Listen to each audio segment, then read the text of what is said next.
How many people move to Nairobi and other urban towns all over the country every day in search for greener pastures, that is to say, a better life?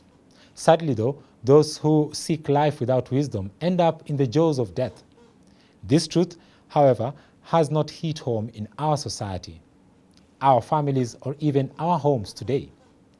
Even as the mayor suggests legalization of sex work in Kenya, some sex workers are realizing that they can do other things to put bread on their table.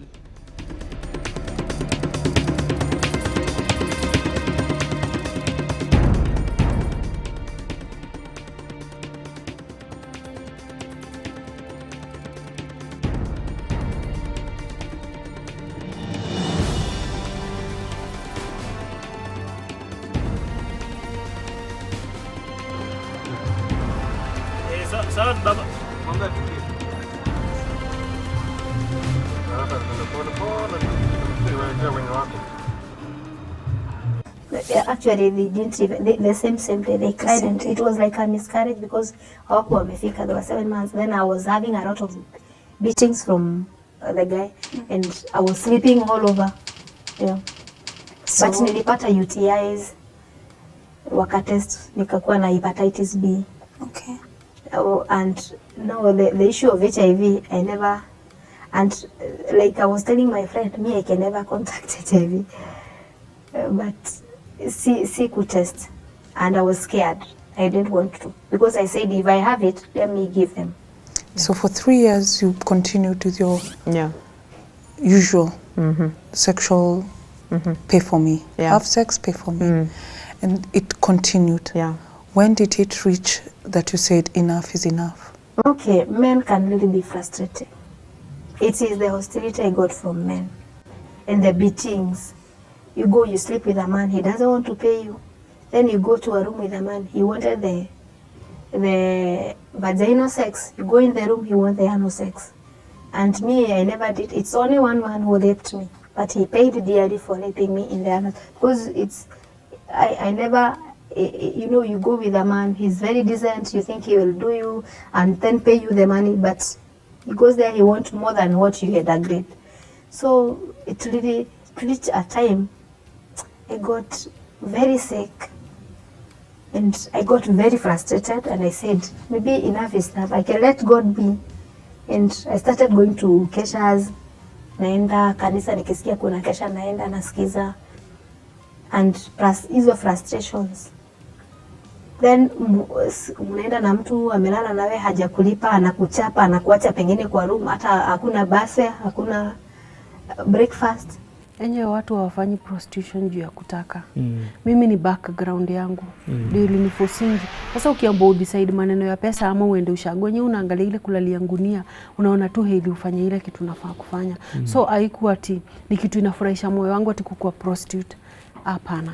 Lakini kiumbile, kiafya uliona ilikuwa bado ni sawa, ama pia kiafya ilikuwa pia inakuumiza? Kuna saa unapata madhara na kuna saa unaweza enda na msena akuchape na haja kupatia ile kitu alikuwa anafaa kupatie. So si kitu la yenye naweza sema ati ni kitu poa mtu anafanya. Na bado hiyo kazi ya kustrip sio kazi ya tunaweza sema ati ni kazi rahisi. Ni kazi ngumu, kwa sababu unaweza zunguka kwa hiyo chuma, uende juu rudi chini, uende juu rudi chini, na bado pesa itoki. So hapo hivyo mtu anafanya mastyle mingi, na kubidi ufanye mastyle mingi sana. Na wanaume wanakushika kwa hiyo chuma, so ni kitu ya kuvumilia. Kwa sababu mwanaume akikuja kuwekea pesa, atakuja tu kama amerusha pesa, atakuwekea pesa kwa mwili mali anataka. Wakati mambo kama haya yanatendeka, kuna madhara yote unayahisi ama unapokea, ama iko tu sawa? Kuna madhara unapokea, kwa sababu unajua hapo wakati una strip mtu ananiniwa pombe mingi sana. Unajua mapombe ndio watu pia ukubaia sana, so unaweza lewa umiss uende na wasee hapo. Unajua hapo hivyo pia bado tuseme tu pia bado nika prostitution tu ingine. Kwa sababu ukilewa kuna msi atakuchota uende ulale na yeye. Unaona, so sio maliani ati pazuri, ni kurisk tu. Juu bado ukikaa ukistrip usiku mzima, tuseme kitu kaa mchana, mwili yako huwa inakuuma sana. Wakati unapoishi maisha kama hiyo, uko na ile mawazo ya kumiss ile ulimwengu ya kuishi kwa njia inayofaa, ama moyo tu iko tu hapo na unapendezwa na jambo kama hilo? Unajua tuseme kaa bado uko tu kwa world, hiyo story nakupendezanga sana kwa sababu unapata pesa, hata utakangi umiss kuenda huko. Juu naonanga sana nikikosa kuenda huko nitakula nini? Alafu tena ukikumbuka ile background umetoka yenyewe unaona nafaa tu kufanya hivyo juu nitaenda wapi? Still, Van told me when you decided to test. Okay. Now I got this guy. He told me he loved me and he said he want to marry me. Yes. Now I told him my story. Where I've come from, what happened. He said, Ivo, I love you. So I was like, a guy loving me. I said, let me try. So we started, I told him we go for a test. He was hesitant. He didn't want to go for a test. Kanambia tukae to be using a condom because I don't want to become a father yet. You know, I did, and my weakness all this time was I never, you know, I've been used to having many men, so I don't even know where he come from or kwa ni wapi ama ni nani. So me, I just, because he's my neighbor, he said, let me give it a try. That's enough. Yeah. So namwambia to test, anasema no, we will go another time. Alikuwa busy. Actually, he was working in a bank, so he had money even him. So we stayed with him. Then one time we got a condom burst. And the condom burst made me scared. I told him now. Because I thought now, because the sick ring is on, nimekunywa dawa, sioni, nikafikiria now this is the time now nimekuwa na HIV. So the condom burst haikuleta HIV, ilileta pregnancy. The moment I told him I'm pregnant, because I went for a test, kaniambia that pregnancy cannot be mine. He really broke me up. Because I've given him everything. I have told him my story. I've told him I've changed. He now said it is not mine because you are used to prostitution. You can never be a good girl. Ouch, it was hard. Then the pregnancy was about like 1 month. In the church where I was going, there was another brother who was interested in me. And I said, because he was all on my case, I said, let me give him, sleep with him so that I can forge the pregnancy with him. He said, no, let me just stop. So I said, I will change. I shifted, I chose to shift because now, shame. Ona nimekaa na mtu, my son amemzoea. I said, I'll do an abortion this time. I've never done one, but this time I will do. So I changed town, I went to another town. When I went there. But you said at this time you were not HIV positive yet. Yeah. Okay. I went asking girls, what do you do, what do you do? So nikaambiwa there's a plant, you utazipata kwa coffee plantation.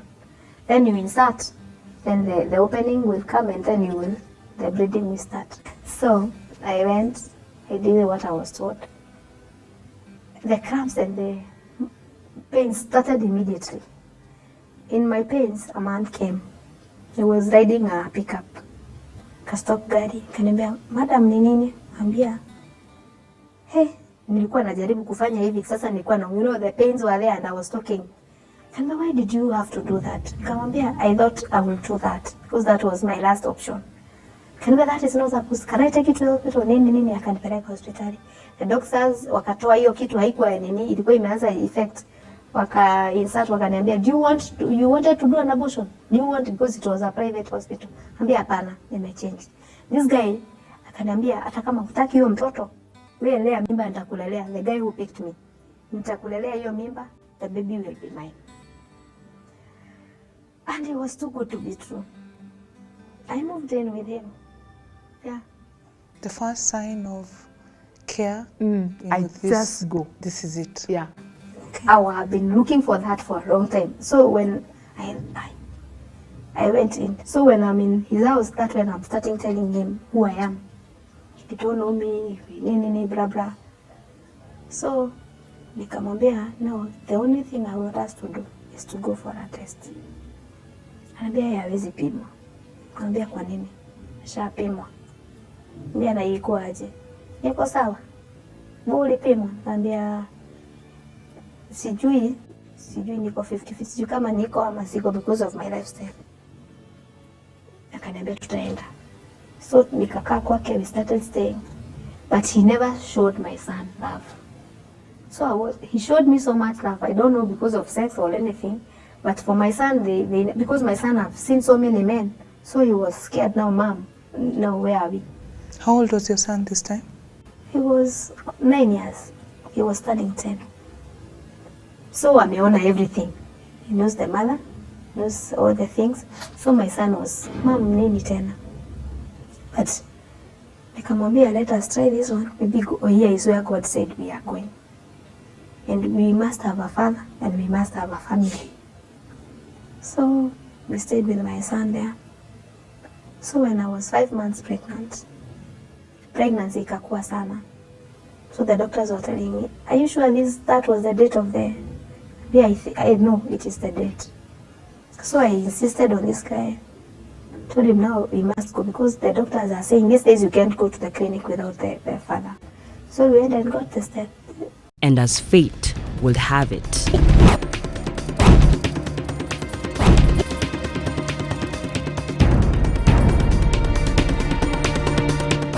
And yeah, there it was. Yeah. So he was positive. When you say there it was, it means he was positive. Yeah. But before this, you were not positive. Yeah. Until Then. So that's when you discovered you were positive. Yeah, it really, really hit me hard. Yeah. It was not easy, although I've come out of that. And the other thing, I was tested positive that time and they took me for a scan. So the babies were not, the babies hawakuwa moja.